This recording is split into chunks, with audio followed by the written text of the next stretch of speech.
objects, half-moon shaped, dancing about with colored lights on them. There it is. Hey, I see it too. What is it?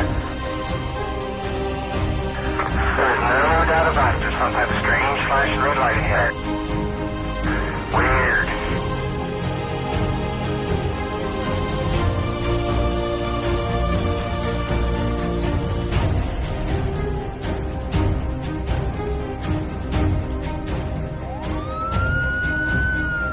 Here he comes from the south. He's coming toward us now. Now we're observing what appears to be a beam coming down to the ground. This is unreal.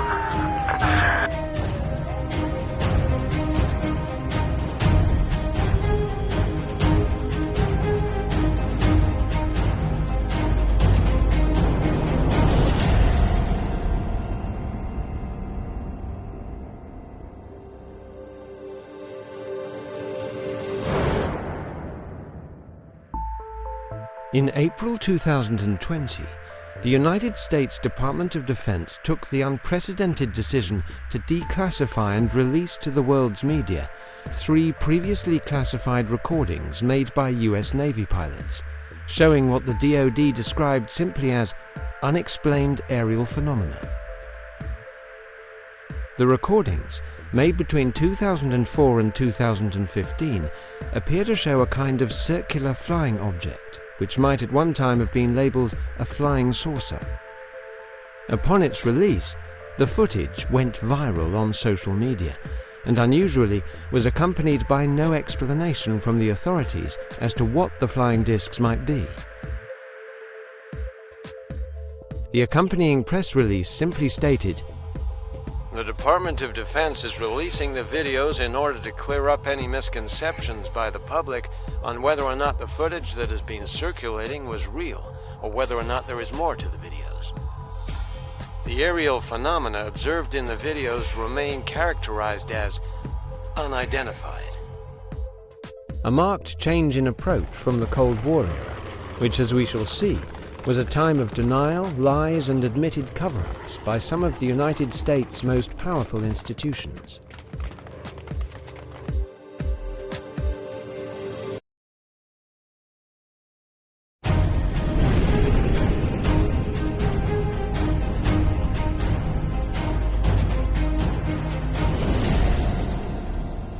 The state of New Mexico, on the southern border of the United States, where in July 1947 the town of Roswell became the site of one of the most notorious cover-ups in American history, although the repercussions wouldn't be felt until several decades into the future. A rancher named William Mack Brazel was out riding when he stumbled upon a large amount of mysterious-looking wreckage.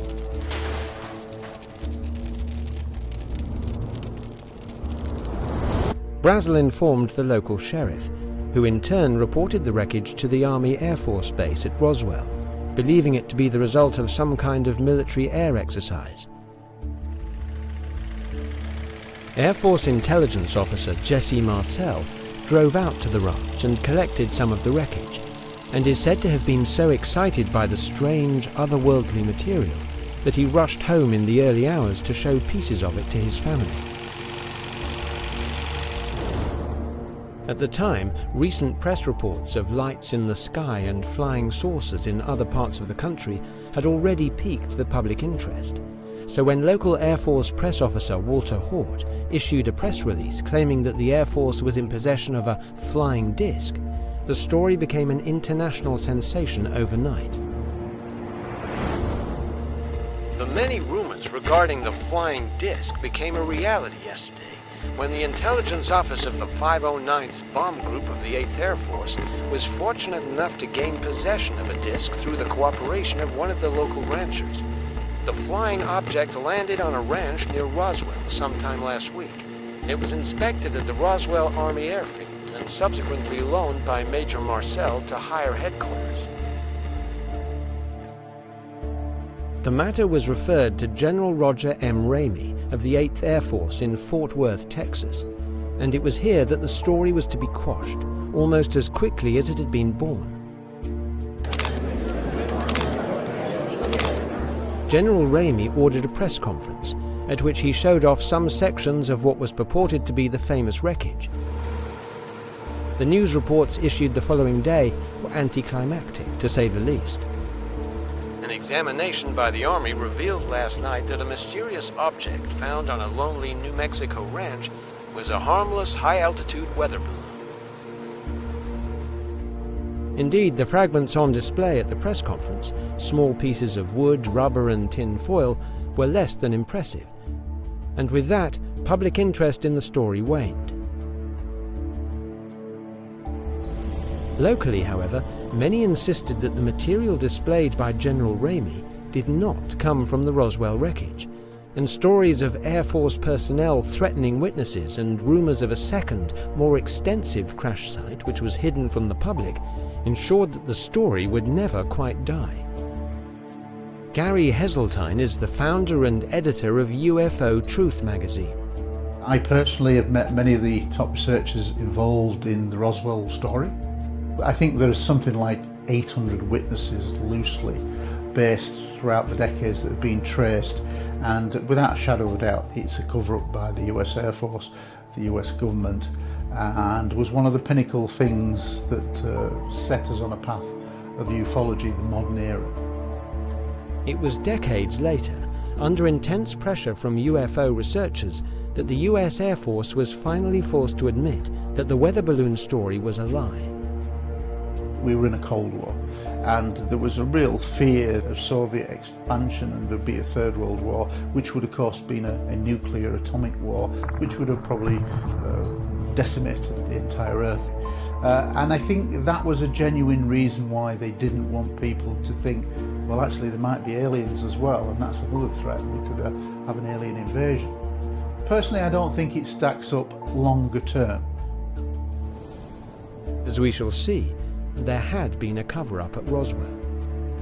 But a cover-up of what?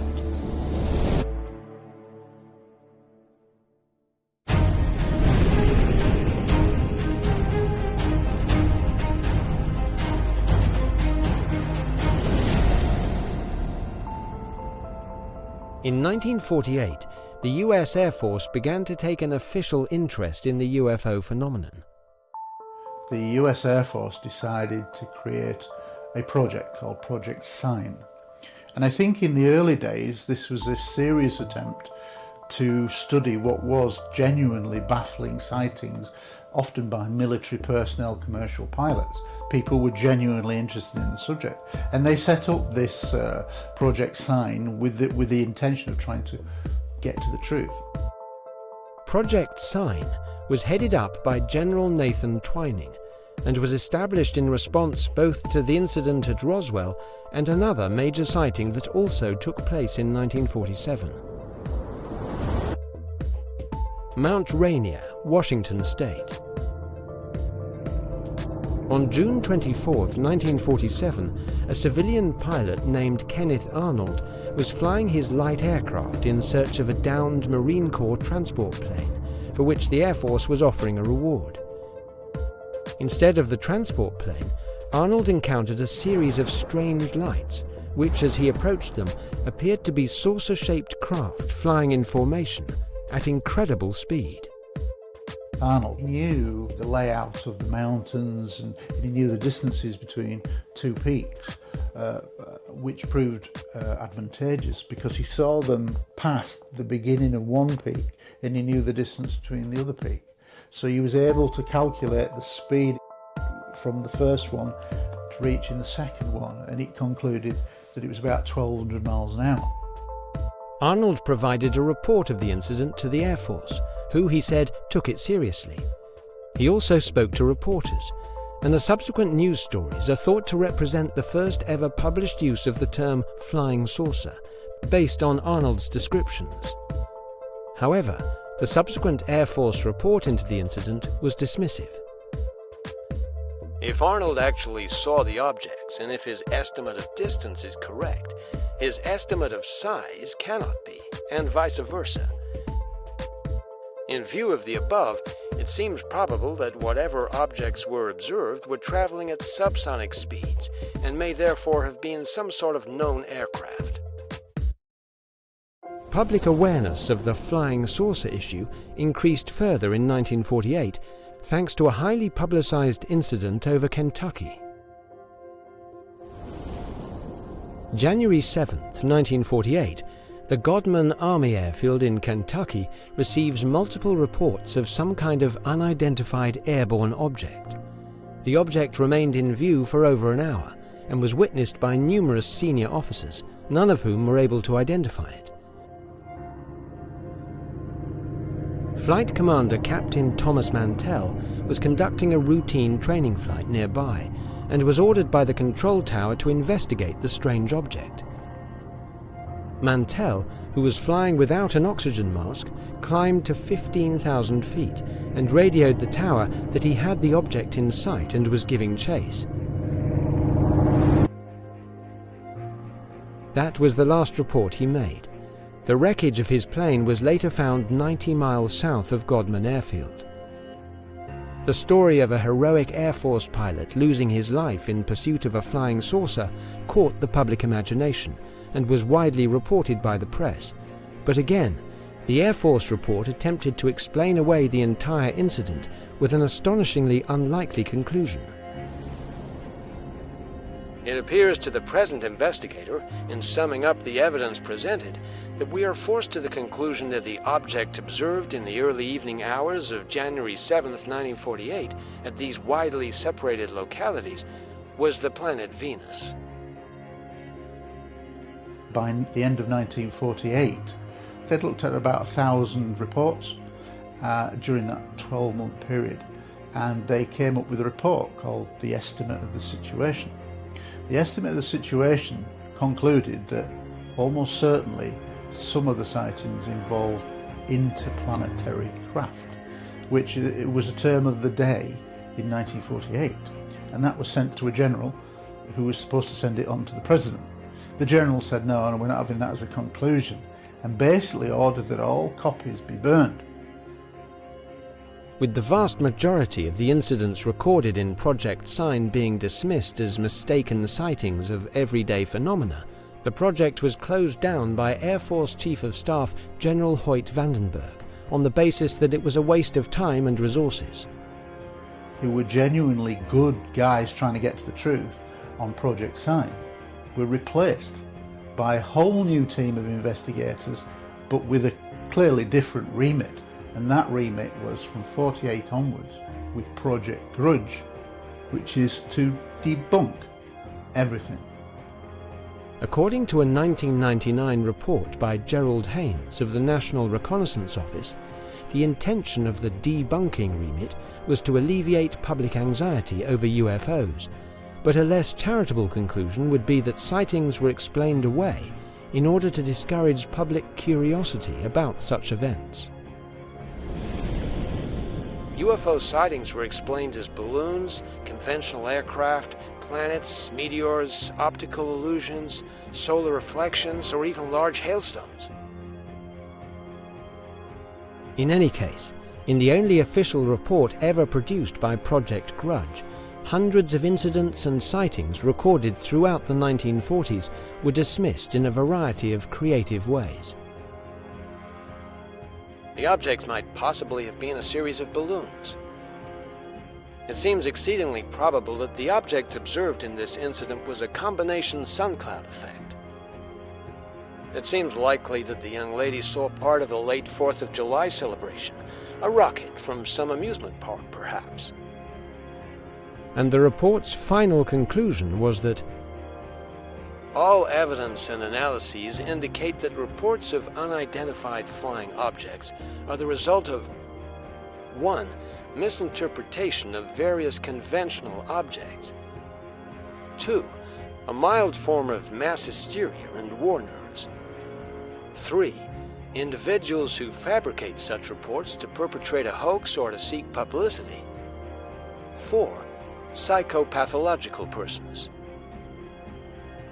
By the end of the decade, Project Grudge was quietly being wrapped up.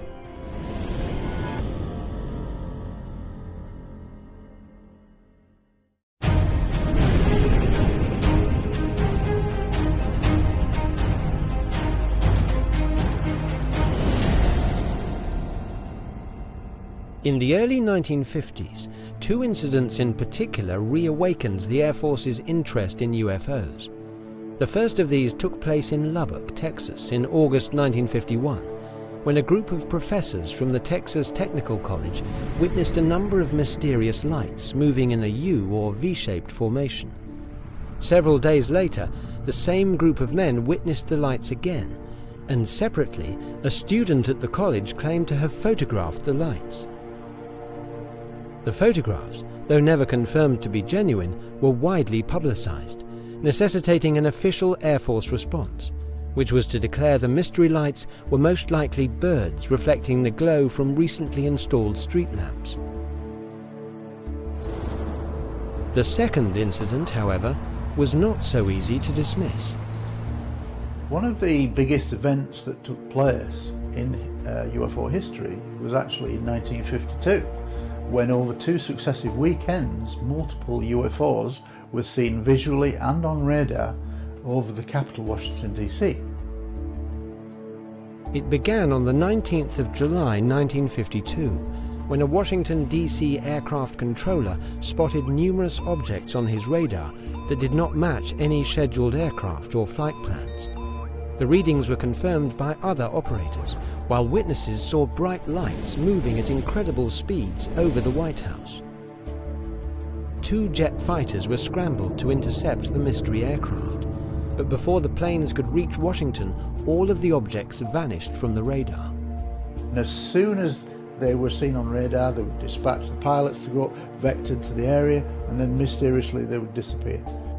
When the jets subsequently left the area to refuel, the UFOs reappeared, suggesting a controlled, intelligent behavior that could not be dismissed as birds or errant weather balloons.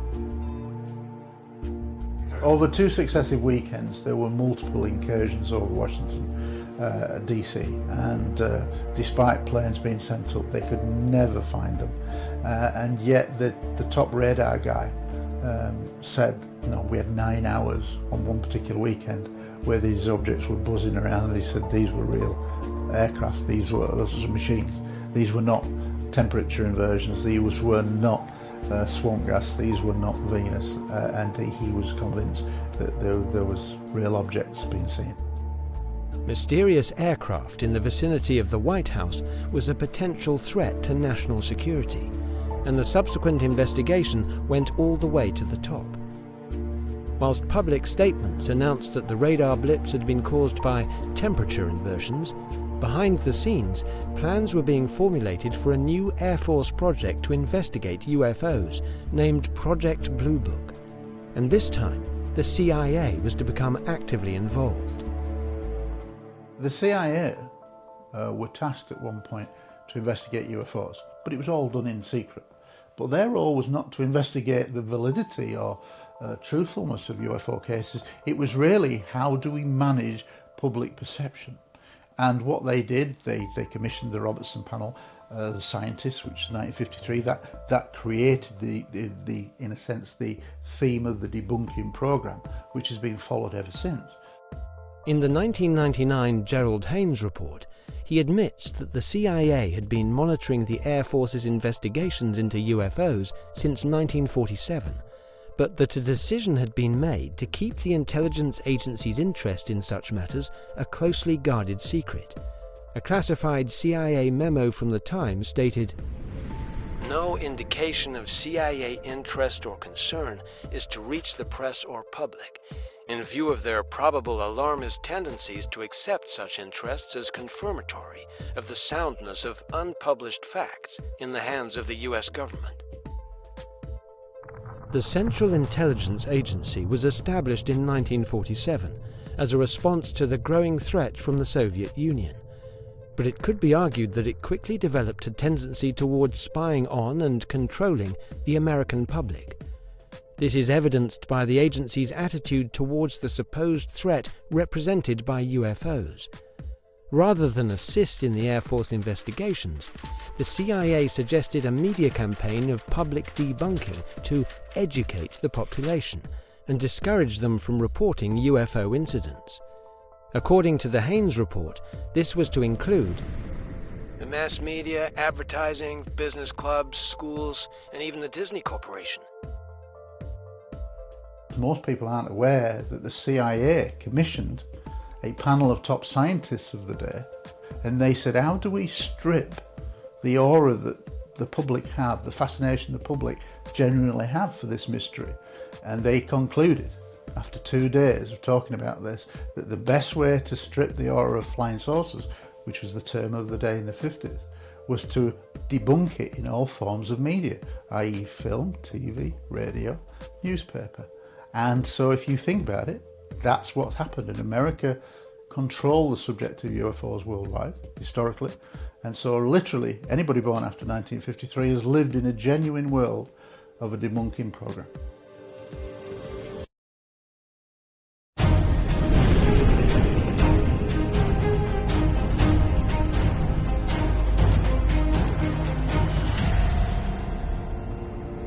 When the CIA did undertake investigations, secrecy and outright deception was standard operating procedure.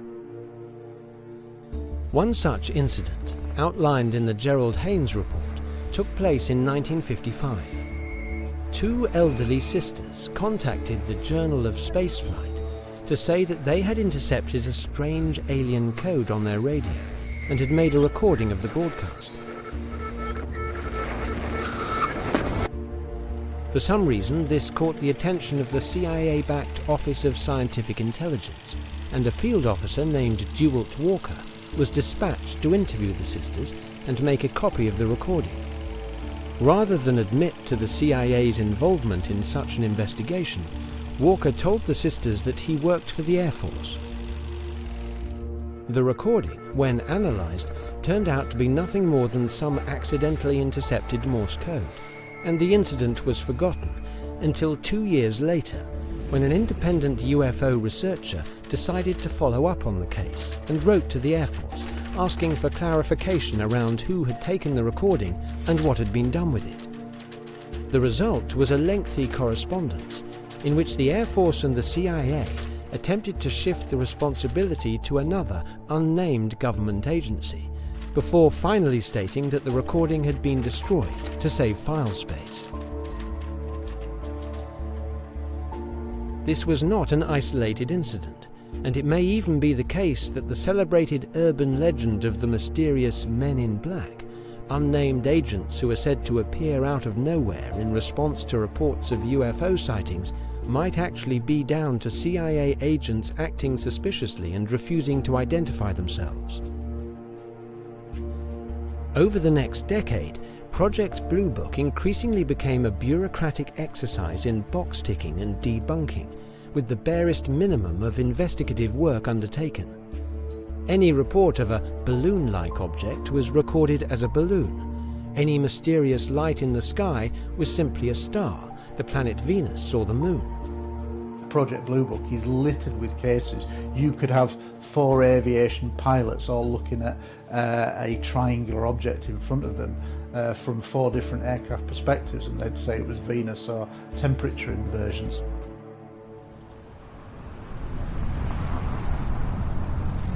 Reports and press releases from the project began attracting criticism from UFO researchers and reputable witnesses who felt that their testimony and professionalism was being undermined. One such example came in the summer of 1955. The Oklahoma Highway Patrol reported that an Air Force base near Oklahoma City had tracked up to 4 UFOs simultaneously, and that several of them had descended very rapidly, from about 22,000 feet to about 4,000 feet in just a few seconds, which was well beyond the capabilities of any conventional aircraft. At the same time, eyewitnesses saw multicolored lights and mysterious diamond-shaped aerial objects. Project Blue Book concluded that witnesses had simply mistaken the planet Jupiter and bright stars such as Rigel and Betelgeuse for something more sinister. However, this report was ridiculed when independent experts pointed out that these stars and planets are not visible from Oklahoma in the summer. You would literally have to be on the other side of the planet to have seen them, not to mention the fact that the UFOs were tracked on radar, which is unlikely to have picked up a planet located 365 million miles from Earth. Similarly, in 1966, 2 police officers spotted a disc-shaped silvery object with a bright light emanating from its underside in the sky above Ravenna, Ohio. The police officers gave chase, following the object at high speed for over half an hour, with officers from several other jurisdictions joining in the pursuit. The event made national news, and a report was duly submitted to Project Blue Book, where the official response was that the officers must have been at various points chasing a satellite, a star, and even the moon. The officers, one of whom was a former Air Force pilot himself, angrily rejected this finding, and even Ohio Congressman J. William Stanton commented on the incident. The Air Force has suffered a great loss of prestige in this community. Once people entrusted with the public welfare no longer think the people can handle the truth, and the people, in return, will no longer trust the government. Prophetic words for Project Blue Book. The 3 US Air Force projects, Sign, Grudge and Blue Book, basically ran for 22 years, but by '69 it closed. Why did it close? Well, that's quite simple. They found a mechanism and a way to close it, and the mechanism was to ask a university, and it went to a guy called Edward Condon, and it became known as the Condon Committee. And basically they had a 2-year contract to look at all of the best evidence in theory and make conclusions to the US Air Force. Well, literally on day 1, Condon, who was a very well-regarded physicist, he privately said, look, this is just a paper exercise, we already know it's a load of rubbish. As with Project Sign and Project Grudge, the Condon Committee delivered a final report which was long on pages but short on revelations. A panel chaired by Yale astronomer Gerald M. Clements studied the report for 6 weeks and concluded that, on the basis of present knowledge, the least likely explanation of UFOs is the hypothesis of extraterrestrial visitations by intelligent beings. No high priority in UFO investigations is warranted by data of the past 2 decades. What you had literally from the late 40s onwards until it finished for 20 years was a debunking program. And we kind of know and always suspected as UFO researchers that many of the best cases never found their way into what should have been this definitive project, Project Blue Book. And we know that because General Bollinger actually admitted in the late 60s and early 70s that there was a secret program and the best cases didn't go into Project Blue Book. So I think the general conclusion is, as we look back on the history of ufology, is that for many, many years the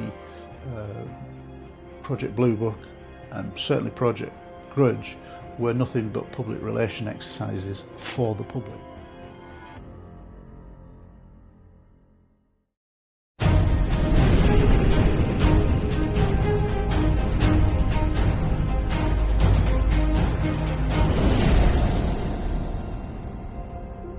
Okay, Neil, we can see you coming down the ladder now. That's one small step for man, one giant leap for mankind. in 1969, the very same year that Project Blue Book was disbanded, NASA achieved what many had thought impossible, and some still think impossible, sending Neil Armstrong, Buzz Aldrin and Michael Collins to the moon, and bringing them back alive. It was inevitable that the validity of such an extraordinary achievement would be called into question, and thousands of conspiracy theorists around the world soon began pointing out what appear to be strange anomalies in the images and footage presented to the public, mismatched shadows and evidence of tampering in photographs, together with questionable physics and the lack of stars in the footage from the moon's surface. More intriguing still is the staggering admission from NASA in more recent years that much of the original footage and telemetry data from the Apollo moon flights has apparently been lost. An intensive search of archives and records concluded that the most likely scenario was that the program managers determined there was no longer a need to keep the tapes, since all the video was recorded elsewhere, and they were erased and reused. Critics immediately jumped on this admission as further evidence that NASA had something to hide. If you think about it, if we had the technology to get to the moon in 1969, don't you find it a bit bizarre, even for the most ardent skeptic, to think, well, if we could do it in 69, why haven't we been back since 72, which was the last mission? It really doesn't make sense. And actually, you find in the world of conspiracy that some people will say, well, no, actually the moon missions didn't actually happen. I think they did. I personally think that the footage of Neil Armstrong touching the ground, I don't think we had the means to do that live, and I think that was recreated in the studio, but I personally think we did go to the moon. But undoubtedly there's a lot of cover-ups. Oh, it's beautiful, Mike, it really is. So, were the moon landings really faked? Or was NASA hiding something even more extraordinary? There's a huge amount of data that would say that things were seen en route to the moon, that things were seen possibly on the moon, the far side of the moon. I mean, there's bits of footage where, absolutely unambiguous footage, where you see a lovely colour shot of the lander coming back towards the main craft, and a UFO, a white sphere, passes underneath.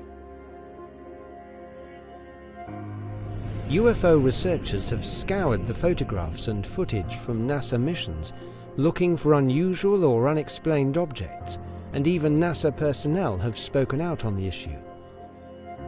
Apollo 14 astronaut Edgar Mitchell stated that he believed 90% of reported UFO sightings were the result of alien activity, and that he personally was aware of several UFO visits during his career, and that each one had been covered up. In interviews, he spoke of a secret cabal in the government that was studying alien bodies recovered at Roswell. NASA issued a terse statement in response. Dr. Mitchell is a great American, but we do not share his opinions on this issue. Mitchell later retracted the claims, stating they were just speculation. Similarly, celebrated Apollo 11 astronaut Buzz Aldrin once claimed to have seen strange lights flying alongside the astronauts en route to the moon, but later stated that his words had been taken out of context and misunderstood. The idea of secret UFO bases on the moon stemmed from claims that private ham radio operators had managed to record secret off-air transmissions between the Apollo 11 crew and Houston from the surface of the moon. Allegedly on Apollo 11, Neil Armstrong went over the air to say that UFOs are parked up, as it were, on a crater rim looking down at them. These babies are huge, sir. Enormous. Oh my God. You wouldn't believe it. I'm telling you, there are other spacecraft out there, lined up on the far side of the crater edge. They're on the moon, watching us.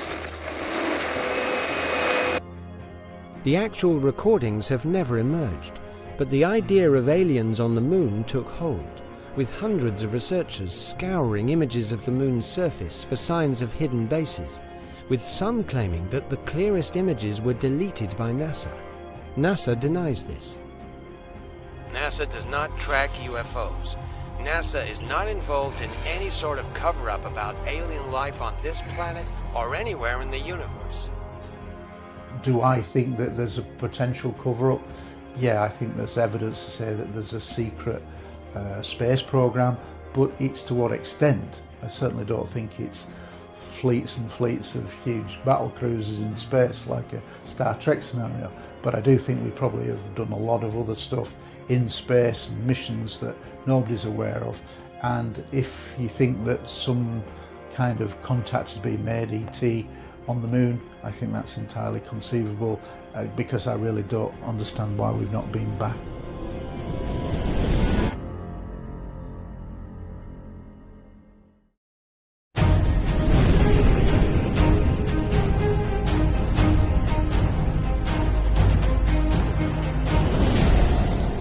The Rendlesham Forest incident is considered by UFO researchers to be second only to Roswell in terms of its significance.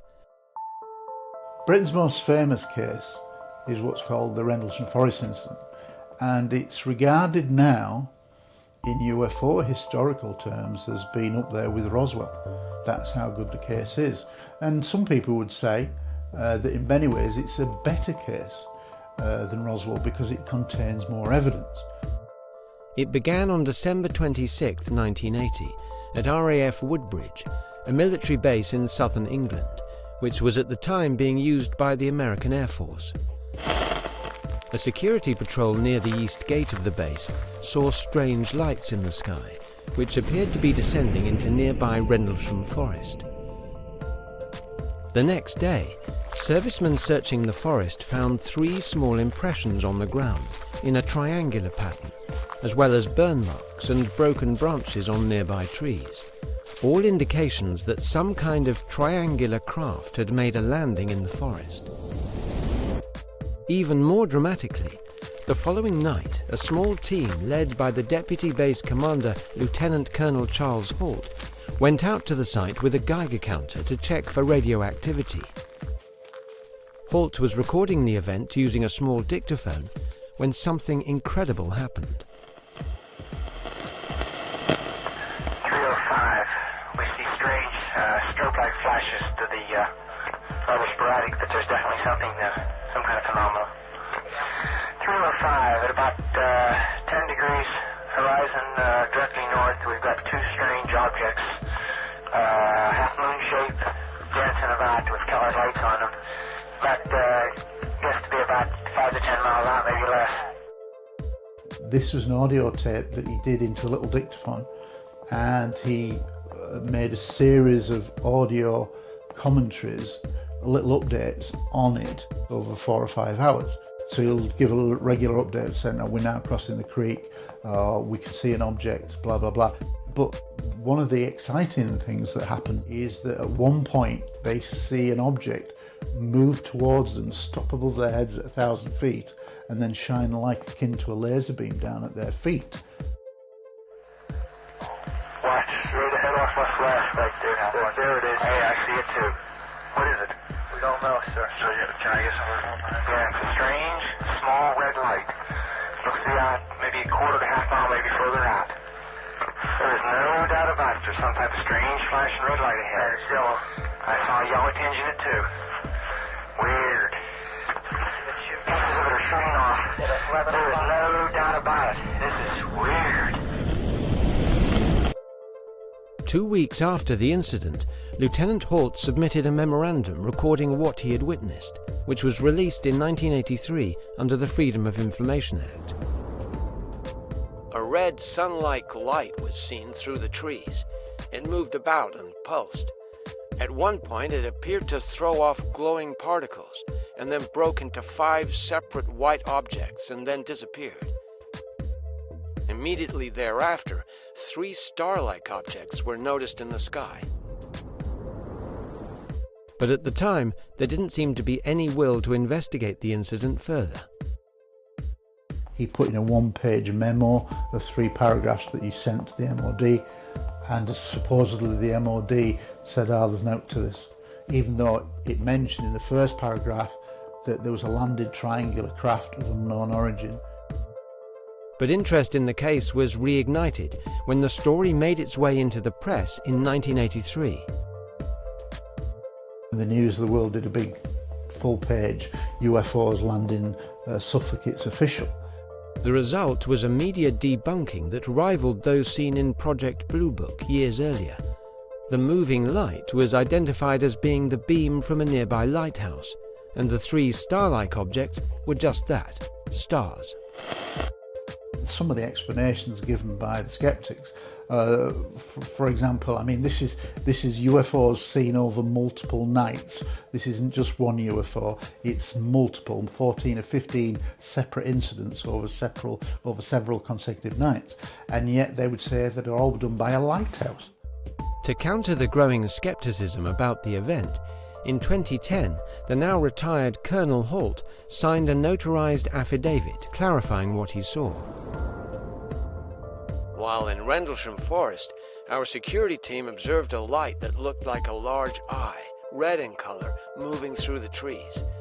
After a few minutes, this object began dripping something that looked like molten metal. A short while later, it broke into several smaller objects which flew away in all directions.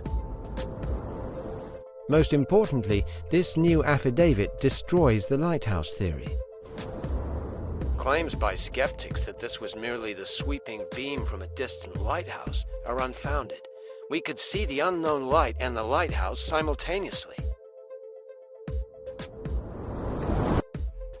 Whilst critics have pointed out that Holt's description of the lights in the affidavit does not match the one he gave in his original memo, his dramatic cassette recording, the authenticity of which is not in dispute, remains as persuasive evidence that something extraordinary happened in Rendlesham Forest that night. Okay, here he comes from the south. He's coming toward us now. Now we're observing what appears to be a beam coming down to the ground. This is unreal. It's a very complicated case, but suffice to say that what you have is US Air Force police officers guarding nuclear weapons, and basically over several nights they have various encounters with various shaped UFOs. And I'm involved, and I've been for the last 2.5 years, in researching the case from ground up by going through everything back to day one, and we've uncovered a lot of new evidence. Of all the cases reported worldwide, 95% have a mundane explanation, which is atmospheric, pure misidentification, etc. Just plain mistake. But then we're always left with a residue of 5% of cases, and that gets the UFO researchers interested. And then they delve down into those cases, and then you lose another 2% because they're identified after investigation. But you will always have this residue of, say, about 2 to 3%. Those cases are the ones that you should look at.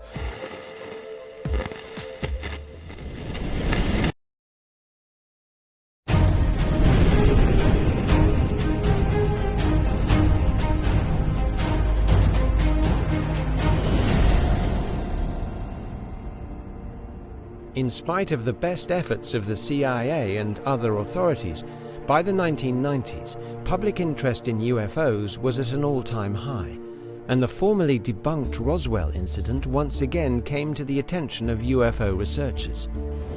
They interviewed hundreds of people who claimed to have had a connection with the events of 1947.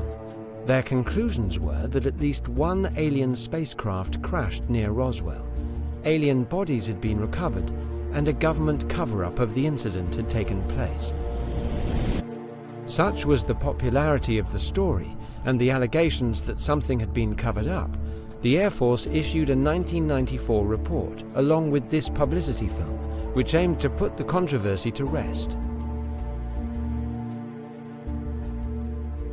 The report revealed for the first time that the wreckage found on the Brazil Ranch was not from a weather balloon, but was in fact from an experimental high-altitude listening device that was being flown by the Air Force as part of a program named Project Mogul, and was designed to detect far-off nuclear detonations, part of the Cold War arms race with the Soviet Union. The report went on to suggest that people who claimed to have seen alien bodies had most likely been witness to nothing more than mannequins, or crash test dummies, which were frequently employed by the Air Force when testing experimental aircraft. But for many UFO researchers, the Project Mogul explanation is barely any more credible than General Ramey's weather balloon story. It was an actually big mistake and made it worse for the Air Force because they found out that Project Mogul didn't operate until the mid-50s, when this occurred in 1947, and it used human 6-foot sized plastic objects that were dropped from planes. Well, when we talk about the bodies that were reported and recovered, the aliens allegedly recovered, they were 3 feet in height, 3 to 4 feet high, so look nothing like 6-foot plastic dummies. So again, that made their stance on an explanation as untenable, really. Researchers also point to the immediate reaction of the men at Roswell Air Base, particularly Major Jesse Marcel, Marcel was not only an Air Force intelligence officer, he was part of the elite 509th Bomb Group, which was responsible for the deployment of the Hiroshima atomic bomb.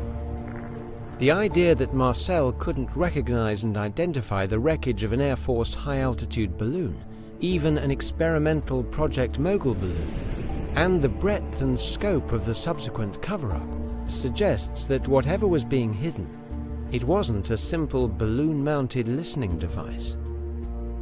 It's created an ongoing debate for many, many years.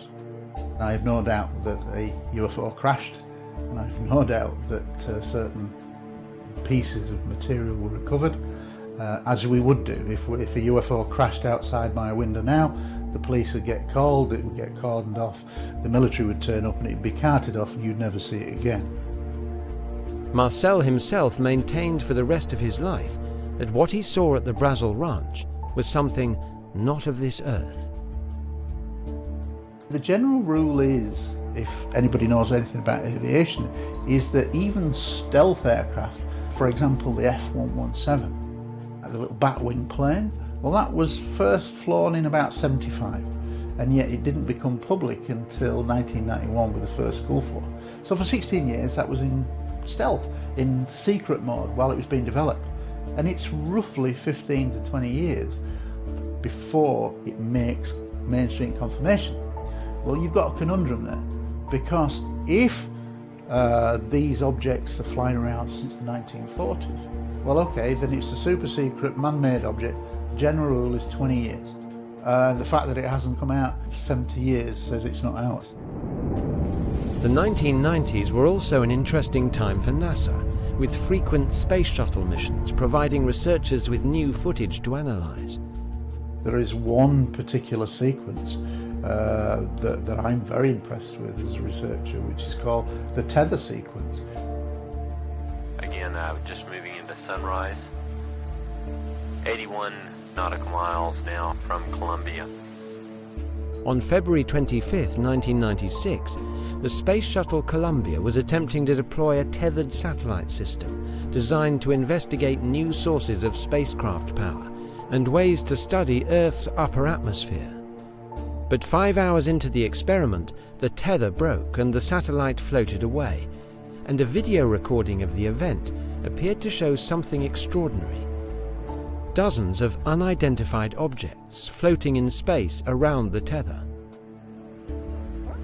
Franklin, we see a long line, a couple of star-like things, and a lot of things swimming in the foreground. Can you describe what you're seeing? These things are flashing, they seem to be self-illuminated, they pass underneath it. There's literally hundreds of these things all swarming around it. The astronauts commenting on what they were recording made no particular mention of the strange phenomena, which were later dismissed as space debris and ice particles.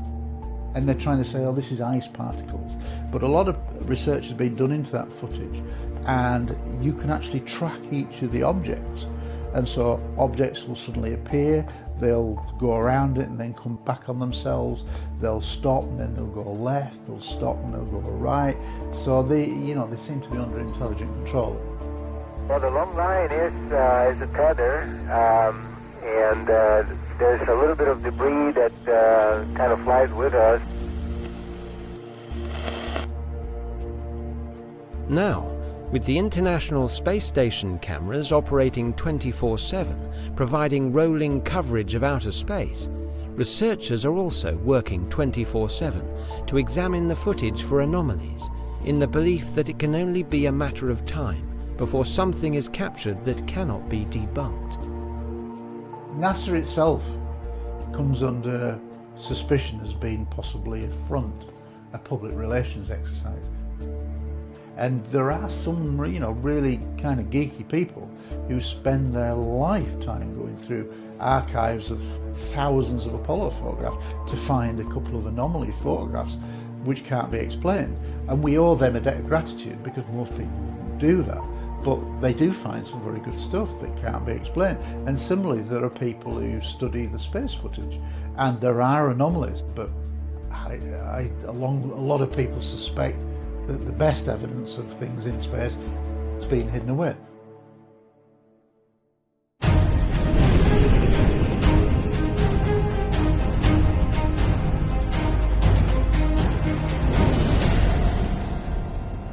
is no two ways about it. If you study the subject, if you were to intelligently look at the very, very best cases, you would think these would be front page news. And the fact that they're not means that there has to be a reason why they're not on the front page. Now, I think in a strange way, President Trump has kind of legitimised the term fake news. And that wasn't really recognised in the mainstream. But now we have fake news, and disinformation is now a real watchword in modern society. Well, it wasn't for many decades, but now it's an accepted thing. And believe me, there is so much disinformation on the UFO subject. And I always say this, that if the public really were to be presented with the best evidence, that 3% of best cases, there would be no doubt that the ET phenomena is real. Despite the earlier claim that there had been no serious government interest in the UFO phenomenon since the closure of Project Blue Book in 1969, in December 2017, there was a surprise admission from the Pentagon. In fact, a secret study into UFOs entitled the Advanced Aviation Threat Identification Program had been operating for the last 5 years, with a total budget of over $20 million. I think the Pentagon admissions in 2017 really did open the Pandora's box, because it can only lead one way. You can't actually put that information back now. The program was initiated in 2007 by then Senate Majority Leader Harry Reid, who in 2009 wrote a letter to the Deputy Secretary of Defense which contained some intriguing sentences. Much progress has been made with the identification of several highly sensitive, unconventional aerospace-related findings. Given the current rate of success, the continued study of these subjects will likely lead to technology advancements that in the immediate near term will require extraordinary protection. The announcement coincided with the release by the New York Times of leaked UFO footage recorded by US naval pilots, which was later released officially by the Pentagon in 2020. There's a whole fleet of them. Look on the ASA. My gosh. They're all going against the wind. The wind's 120 knots from the west. Look at that thing, dude.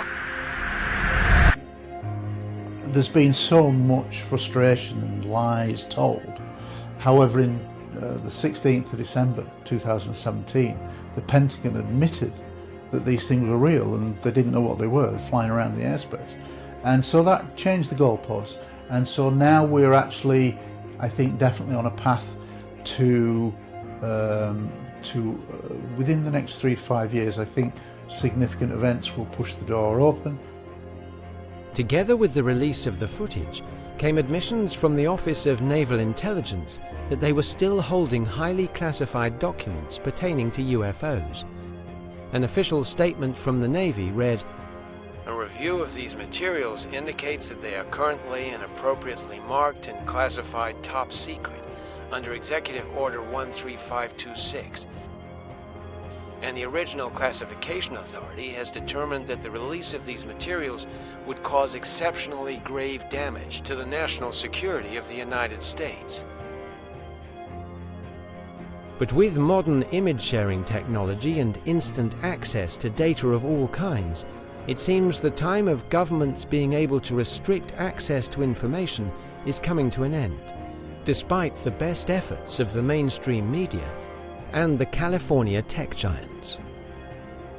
UFO researchers yearn for what's called disclosure with a big D, when it's on every TV channel, that there's this open admission that there's contact, that ET is real and it's been visiting us. That's what we all kind of working towards, and have been working towards that for the last 70 years in this what was classed as a modern era. I think we are moving in the right direction, and I think with technology in the world that we live in now, the mass media and the way we can instantly get stuff around the world, I think it's all looking good for a major announcement in the next few years. One thing that comes from disclosure with a big D is that the world will need to finally be truthful. So if that happens, then the world will be in a very different place.